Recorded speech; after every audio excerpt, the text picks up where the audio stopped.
एक untrained doctor था, तो किसी वेटनरी डॉक्टर के अंडर में वो काम किया करता था। तो जनरली काम करने से उसको थोड़ी बहुत नॉलेज हो गई थी। ऐसे होते नहीं है, किसी डॉक्टर के अंडर में काम करते हैं कंपाउंडर टाइप, तो कुछ सीख जाते हैं। तो ऐसे ही एक अनट्रेन्ड वेटनरी डॉक्टर था, वो किसी अच्छे डॉक्टर के डाउन में काम किया था, तो उसने डॉक्टरी थोड़ी बहुत सीख ली थी।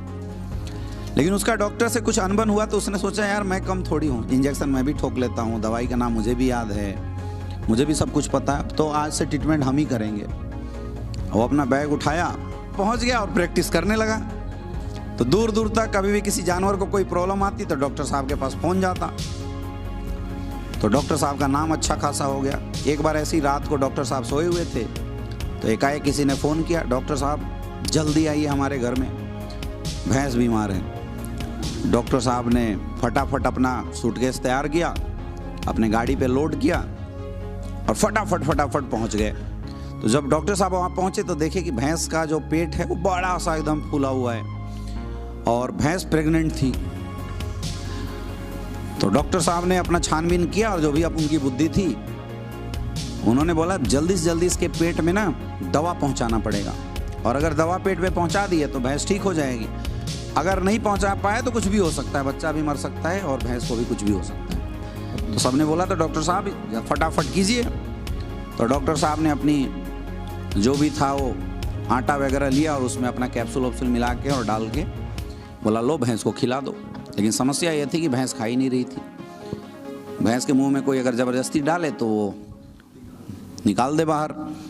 तो डॉक्टर साहब ने फिर अपनी बुद्धि लगाई, उन्होंने बोला 4 लोगों को बुलाओ, रस्सी बांधो और भैंस को पटक दो। तो 4 लोगों को बुलाया गया, लोग पकड़े और भैंस को पैर और फोल्ड करके लेटा दिए।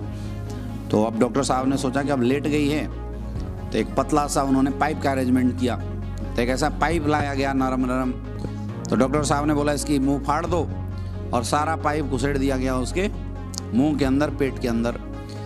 तो अब डॉक्टर साहब ये सोचे कि अब दवा डालेंगे तो सीधे पेट में डिलीवर हो जाएगा, तो हमारा काम आसान हो जाएगा। तो उन्होंने दवा डाला, लेकिन भैंस निकले ही ना।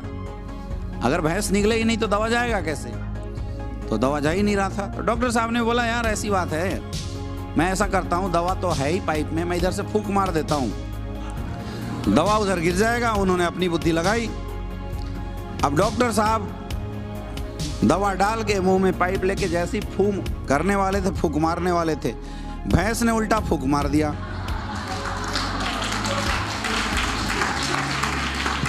अब जो दवा जाना था भैंस के पेट में कहाँ गया? डॉक्टर साहब के पेट में। बच्चा देना था भैंस को, मन किसका कर रहा है?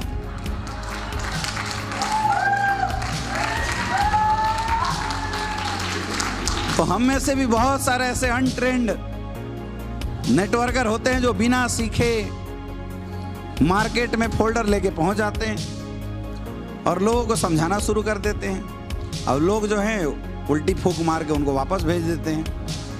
तो जाते तो हैं जोश में, चीर देंगे, फाड़ देंगे, वो वापस आ जाते हैं फूंक मरवा के। अब ऐसे लोगों को अपलाइन फ़ोन करे, अच्छा शुरू में रहेंगे बड़े मोटिवेट, सर जान लगा देंगे, ये कर देंगे, लेकिन जैसे कोई भैंस फूंक मार के वापस भेजती है, अब घर आएंगे तो number you have dial is switch off. 80% लोगों का नेटवर्किंग कैरियर तो ऐसे ही खत्म हो जाता है ना। वो जाते हैं फूंक मारने, उल्टा फूंक मारवा के वापस, क्योंकि वो सीखे नहीं होते।